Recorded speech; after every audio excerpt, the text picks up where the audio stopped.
अस्सलाम वालेकुम जी। उम्मीद है आप सब खैरियत से होंगे और बहुत खुश होंगे। तो आज मैं आई हूँ टेरेस पे एक वायरोलॉजी की वीडियो बनाने। तो मैंने कहा थोड़ा यहाँ का मंजर भी देख लीजिए ताकि आप लोग बोर ना हो, और आप लोगों को बहुत बहुत जुम्मा मुबारक।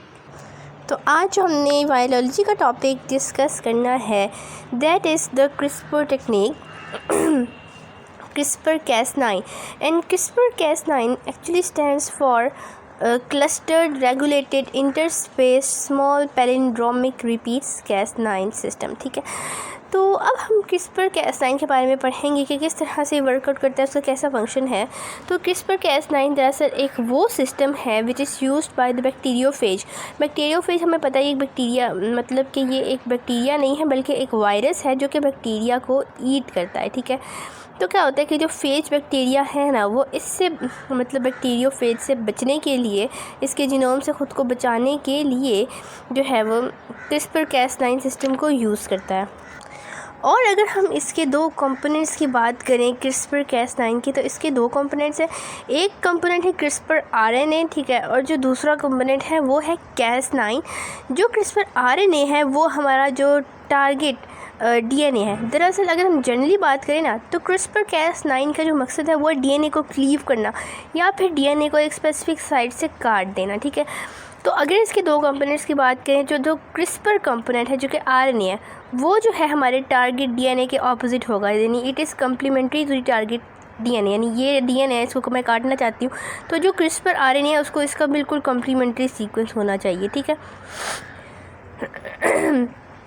और जो इसका दूसरा कंपोनेंट है वो है Cas9, और Cas9 एक न्यूक्लियस प्रोटीन है, और प्रोटीन यानी न्यूक्लियस प्रोटीन यानी कि वो इसको क्लीव आउट करने या कट आउट करने का काम करती है। तो अगर हम इसके मैकेनिज़्म की बात करें तो होता कुछ यूँ है कि फ़र्ज़ करें कोई भी था जो वायरस, उसने आके बैक्टीरिया पे जो था वो अटैक किया और अपना जीनोम बैक्टीरिया के अंदर रिलीज़ कर दिया। अभी जो है वो बैक्टीरिया मतलब किल नहीं हुआ, लेकिन हुआ ये कि CRISPR सिस्टम के तहत थोड़ा सा जो वायरल DNA था ना, वो हमारे बैक्टीरियल DNA के अंदर इंटीग्रेट हो गया। ये बैक्टीरियल सर्कुलर DNA और ये वायरल DNA जो कि ऊपर से आया है। ठीक है, तो जब ये इंटीग्रेट मतलब ये यहाँ का वायरल पार्ट, थोड़ा सा वायरल जीनोम का पार्ट हमारे बैक्टीरियल जीनोम के अंदर इंटीग्रेट हो गया। यहाँ पे मैंने इसको डॉटेड पार्ट पे शो किया। अब इंटीग्रेशन के बाद वो जो था वो बैक्टीरिया वो वायरल DNA से इम्यून हो गया। ठीक है, अब जब दोबारा वही वाला वायरस जो है वो बैक्टीरिया पे एक्ट करेगा तो होगा क्या कि जो इंटीग्रेटेड पार्ट था इसने एक RNA बनाया। ठीक है, और वो RNA जो था वो CRISPR सिस्टम के जो दूसरा कंपोनेंट था Cas9 जो कि न्यूक्लियस प्रोटीन था उसके साथ एक्ट हो गया। ठीक है, यानी सेकंड इन्फेक्शन पे या फिर वायरस के सेकंड अटैक पे इंटीग्रेटेड पार्ट ने जो था वो एक मतलब Cas9 और CRISPR RNA कम्प्लेक्स बना दिया। ठीक है, यानी कि उसके पास एक Cas9 न्यूक्लियस था। ठीक है, और उसके साथ ही जो था वो CRISPR RNA बन गया। ठीक है, तो ये एक कॉम्प्लेक्स बन गया, और इस कॉम्प्लेक्स का फंक्शन ये होगा कि ये जो है वो जल्दी जल्दी से सर्च आउट करेगा कि आया कि कोई इन्फेक्शन जिसने कि पहले भी हमारे ऊपर अटैक किया था वो आया है कि नहीं।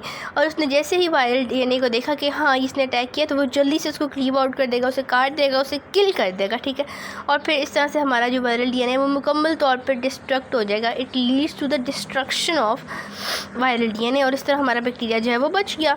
तो अब ये वही टेक्निक है जैसे कि आप फर्ज करें आपको कोई, अगर हम कोरोना की एग्जांपल हैं, आपको एक बार कोरोना हुआ है तो उसके आपकी बॉडी में उसके रिज़ल्ट में, उस बीमारी के रिज़ल्ट में आपकी बॉडी में एंटीबॉडीज़ बन गई ना, जिस तरह की हम इम्यूनिटी की बात करते हैं। तो दोबारा अगर आपको वही डिज़ीज़ होती है तो आपकी बॉडी ऑलरेडी रेडी होती है, उसके अंदर ऑलरेडी उस डिज़ीज़ के अगेंस्ट एंटीबॉडीज़ मौजूद होती हैं जो कि आपको दोबारा जो है वो उससे इन्फेक्ट होने से बचाती हैं। तो यही मैकेनिज़्म इधर भी हो रहा है कि एक बार आपने ये याद रखना है कि CRISPR-Cas9 जो है वो प्रोटेक्ट करेगा अपॉन री इन्फेक्शन, यानी सेकंड इन्फेक्शन पे ये सारा मैकेनिज़्म होगा। फर्स्ट इन्फेक्शन पे ये हुआ था कि जो वायरल था जीनोम सिस्टम, वायरल जीनोम जो था वो बैक्टीरियल जीनोम के अंदर इंटीग्रेट हो गया था, जिसकी वजह से वो सेकंड अटैक के लिए मुकम्मल तौर पर रेडी था। तो जैसे ही सेकंड अटैक हुआ और उसने डिटेक्ट किया कि कोई जी वायरस हमारे अंदर आया है, तो बैक्टीरिया ने जल्दी से अपने जीनोम के ज़रिए एक CRISPR-Cas9 कम्प्लेक्स बना दिया। ठीक है, और हमें पता है जो CRISPR RNA है वो जो है वो वायरल DNA को डिटेक्ट कर लेगा, और जो Cas9 है वो न्यूक्लियस है, तो ये जल्दी से उसको डिटेक्ट करके वायरल DNA को या फिर उसके जीनोम को क्लीव करके उसे मतलब किल कर देगा, उसे ख़त्म कर देगा, उसे डिस्ट्रॉय कर देगा। ठीक है, तो अब हम हमारी ये वाली जो टेक्निक है ये बहुत ज़्यादा बढ़ रही है, और हम अब ये सिर्फ बैक्टीरिया तक महदूद नहीं रही, बल्कि अगर हमने किसी भी डीएनए को एडिट करना है या उसे डिस्ट्रक्ट करना है या इवन इसमें से म्यूटेशन रिमूव करनी है, तो हम ये वाला सिस्टम यूज़ कर सकते हैं। हमने करना सिर्फ ये होता है कि हमें फर्स्ट करें ये टारगेट डीएनए में चाहती हूँ उसको एडिट कर दूँ, इसे कहीं से कट कर दूँ, क्लीव कर दूँ या डिस्ट्रक्ट कर दूँ, जो भी मेनली उसके लिए एडिटिंग फंक्शन यूज़ है। एडिटिंग में सब कुछ आ जाता है, ठीक है। तो फर्स्ट करें ये टारगेट डीएनए जिसे मैं एडिट करना चाहती हूँ, तो मुझे करना ये होगा कि मैंने इसी के कम्प्लीमेंट्री एक क्रिस्पर आरएनए बनाना होगा, ठीक है।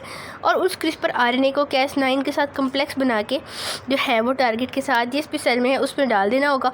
तो क्या होगा कि ये जो Cas9 और क्रिस्पर कम्प्लेक्स है ये जल्दी से सर्च आउट करेगा कि क्या इसका कम्प्लीमेंट्री कोई सीक्वेंस मौजूद है। तो वो जैसे ही अपने टारगेट डीएनए या कम्प्लीमेंट्री सीक्वेंस को ढूंढ लेगा, उस तक पहुँच जाएगा, तो जल्दी से उसे क्लीव कर देगा, उसे एडिट कर देगा, ठीक है, तो कट कर देगा। तो अब एक दफ़ा हमारा बेशक बैक्टीरिया जो है वायरल डीएनए है या जो भी हमने डीएनए एडिट किया है, एक दफ़ा वो कट हो गया, क्लीव हो गया, ठीक है। अब उसके अंदर जो सेल के जनरल रिपेयर सिस्टम्स हैं वो एक्टिव हो जाएंगे, ठीक है। अब दो तरह से हो सकता है, या तो जी वो रिपेयर सिस्टम जो है वो होमोलोगस बेस पेयरिंग के तहत हो, यानी बिल्कुल सही से एक बार वो क्लीव हो गया, जैसे अगर फ़र्ज़ करें इस तरह से क्लीव हुआ है। एक बात आपने याद रखनी है कि ये इसके दोनों जो भी डीएनए है ना उसके दोनों स्ट्रैंड्स को जो है वो क्लीव करेगा। ये अगर हम रफ सी डायग्राम बनाएं तो ये देखें जो दरमियान में गैप आ गया, यहाँ से वो क्लीव हुआ है, तो यहाँ पे दोबारा बेसिस ऐड होंगी। अगर वो होमोलोगस बेस पेयरिंग है इसका मतलब है कि उसने बिल्कुल ठीक जो है वो एडिट कर लिया, जो आना चाहिए था वही जो है बेस पेयरिंग्स आई हैं। और नॉन होमोलोगस एंड ज्वाइनिंग यानी इसमें बहुत सारी जो है वो एरर्स के चांसेस होते हैं। नॉन होमोलोगस एंड ज्वाइनिंग अगर इसके रिपेयर सिस्टम में हो जाए तो उसमें बहुत सारी जो है वो म्यूटेशन या एरर के चांसेस होते हैं। इसका मतलब ये हुआ कि ये जो क्रिस्पर सिस्टम है ये हमारे सेल में एरर्स भी क्रिएट कर देते हैं। यानी एक बार उसने टारगेट डीएनए को एडिट तो कर दिया या उसको डिस्ट्रक्ट तो कर दिया, जैसा कि इस केस में हुआ कि बैक्टीरिया के वायरस ने बैक्टीरिया पे एक्ट किया, तो बैक्टीरिया ने ख़ुद को बचाने के लिए उसके डीएनए को क्लीव कर दिया, डिस्ट्रक्ट कर दिया। तो उसके बाद जो डीएनए डिस्ट्रक्ट हुआ है वायरस का, वो अपना रिपेयर सिस्टम ज़ाहिर है उसके अंदर जो नेचुरल रिपेयर सिस्टम मौजूद होंगे वो एक्टिव हो जाएंगे। अब एक तो पॉसिबिलिटी है कि वो सही से रिपेयर कर ले, जो आना चाहिए था वही आए। एक और पॉसिबिलिटी है कि गलती से मतलब वो इतना फास्ट रिपेयर करे कि वो उल्टे पुल्टे बेसिस लगा दे, उल्टे पुल्टे न्यूक्लियोटाइड्स लगा दे जो आनी नहीं चाहिए, तो ख़राबी हो गई ना। इसका मतलब है कि क्रिस्पर सिस्टम हमारे सेल में म्यूटेशंस भी क्रिएट कर देता है, ठीक है। तो जो जनरली हमने इसमें कंसेप्ट याद रखना है क्रिस्पर का, कि वो हमने ये रखना है कि इसका जो फंक्शन है वो है डीएनए की एडिटिंग। और अगर हम इसकी स्पेसिफिकली इसके मैकेनिज़्म की बात करें तो ये बैक्टीरियोफेज का मैकेनिज़्म है कि जब बैक्टीरियोफेज एक बैक्टीरिया पर एक्ट करता है, उस पर अटैक करता है, तो पहले तो ये होता है कि उसका जो जीनोम है वो बैक्टीरिया के अंदर इंटीग्रेट हो जाता है। फिर अगर दोबारा री इन्फेक्शन हो उसी वायरस के तहत, ठीक है, तो क्या होता है कि जो इंटीग्रेटेड डीएनए है वो जल्दी से, वायरल का जो इंटीग्रेट हुआ था डीएनए, वो जल्दी से एक आरएनए बनाएगा जिसे हम क्रिस्पर आरएनए कहेंगे, और उसके साथ एक Cas9 न्यूक्लियस प्रोटीन होगी, और वो जल्दी से डिटेक्ट करेगा सेल के अंदर कि क्या वो पहले वाला वायरस तो नहीं आ गया, कि पहले वाले वायरस ने अटैक तो नहीं कर दिया, और जैसे ही उसे उसका डीएनए मिलेगा वो उसे क्लीव करके डिस्ट्रक्ट कर देगा, ठीक है। तो मेनली जो था क्रिस्पर Cas9 सिस्टम हमारे यही बता रहा है कि हम किस तरह से डीएनए की एडिटिंग कर सकते हैं, या फिर किस तरह से बैक्टीरियोफेज और बैक्टीरिया में ये मैकेनिज़्म यूज़ होता है। तो I hope you will understand this all the concept and thank you so much for watching my video. Bye bye.